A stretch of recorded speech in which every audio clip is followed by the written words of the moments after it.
I'm Nural. Welcome to my channel. I'm here with another analog photography video today, and I will be talking about cross-processing. If you're ready, let's begin.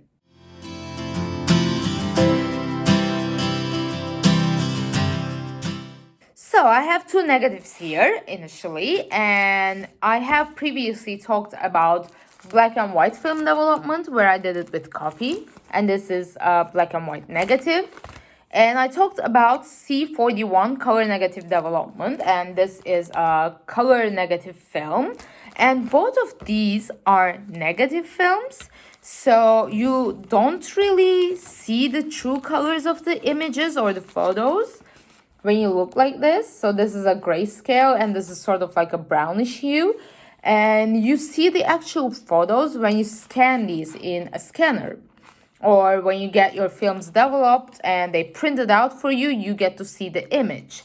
But otherwise, these are called negatives because the image colors are in reverse. And like I said, this requires black and white development, and this requires color negative C41 development. On top of these, there are some other film development techniques as well, and one of the most common ones is E6, which is slide film development. And when you develop a slide film in true slide chemicals, so E6, you actually get to see your photos when you look like this. So when you hold it up to light, you actually see the real image here, sort of printed out onto a transparency almost. And if you are as old as I am, and you have went through school when they were using those slide projectors, you might remember that there were these little slides in white frames that you would put into the slide projector, and it would project through the light. And those are actually slide films developed in slide chemicals. And what we nowadays like to do is develop the slide films in color negative chemicals, and that's why it's called cross-processing or XPro, because you actually develop the film in the wrong chemicals, and because of that reaction it creates a different color tone. And I marked a couple of films here, so I'm going to be sharing some of my results. Unfortunately, in this binder, I don't have any real E6 developed films, so I'm not going to be able to show you the results of those. But I'm going to be sharing with you the different hues that you might get from different films, because every film actually ends up creating a different color. And one of the most common ones nowadays is the Kodak Ektachrome 100 ISO film, and which is not this one actually. Where's my Kodak? Okay, here we go. Okay, wrong marking. So the Kodak Ektachrome is a newly produced, pretty fresh, recent film, and Kodak restarted producing films, and this was one of the first slide films they brought back. And when you look at it like this, so if we can compare it real quick, so color negative film developed in color negative chemicals ends up being sort of like a brownish hue here, whereas this one is pink. And the reason this being pink is it was developed in the wrong chemicals. So what this is going to give me is a brighter bluish greenish image. And you see it here, some of the images.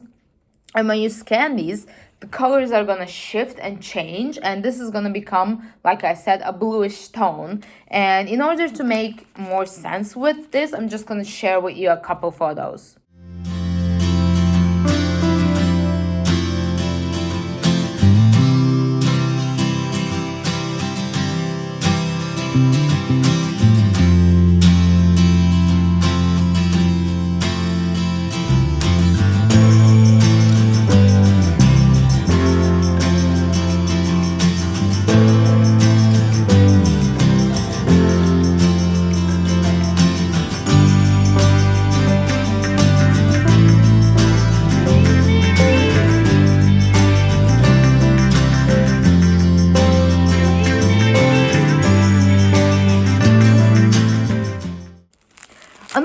film that shifts colors when you develop it is the Lomography Purple film.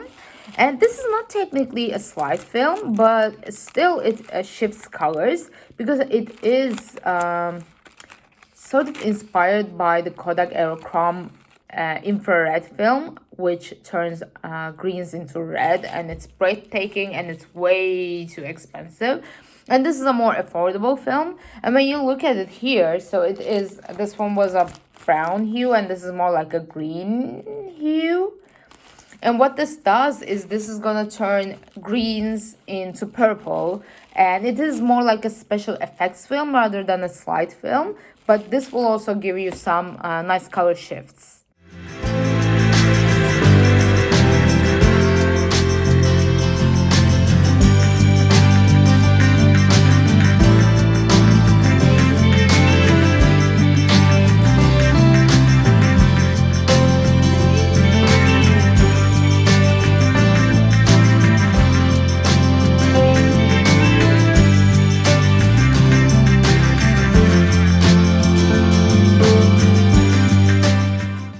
So I have a couple more examples, and one of these is a very common slide film, which is the Aqua CT.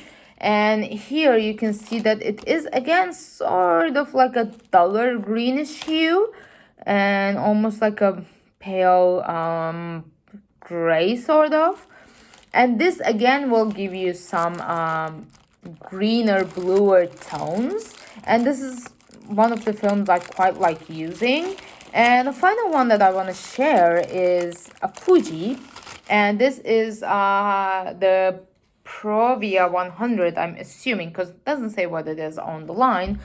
But this is sort of a closer color tone in terms of the negative to the Kodak. And this one will give you greener tones because it's more like a pink hue here. And all of these are actually due to, as I said, the film being developed in the wrong chemicals.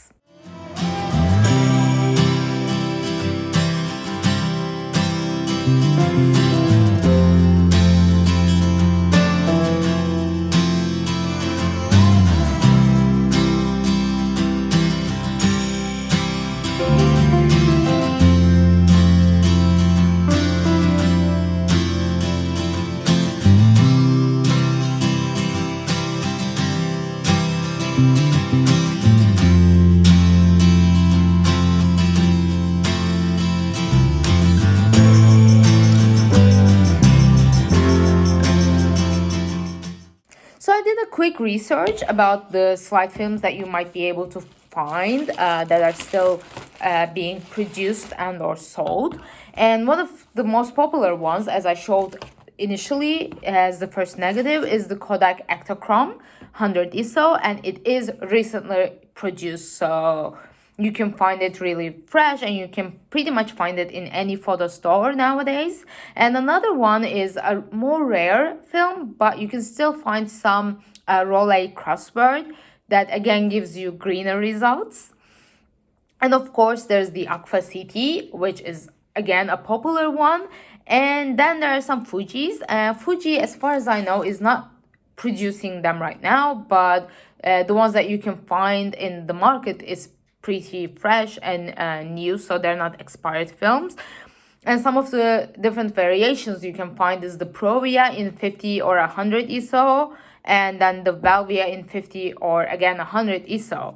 And all these films will give you different results, give you different colors. And for me, I'd much rather shoot with a slide film and get it cross-processed or X-Pro rather than using a color negative film, because I really love the different effects, the different colors I get. And once you start shooting with slide films and getting them cross-processed, you start understanding which color, which film will turn. So like I said, I really like the blue bright tones of the Kodak, or I really like the pinkish, more like a lilac tone of the Valvia 100. And it all depends on the film and the process, but I quite like deciding what colors I want to get before I load my film, so that I always have some different special effects in my images.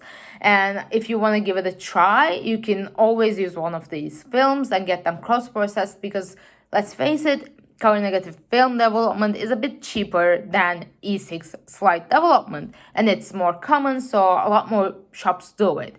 And like I said, I also like the results, so I hope you do too. And if you have any questions about anything I just said, just drop me a line in the comments and I'll get back to you as soon as I can. And before I let you go, just a quick reminder, if you haven't done so, make sure that you subscribe to my channel and hit the bell button so that you don't miss any of my new videos. And I hope to see you here next week. Bye!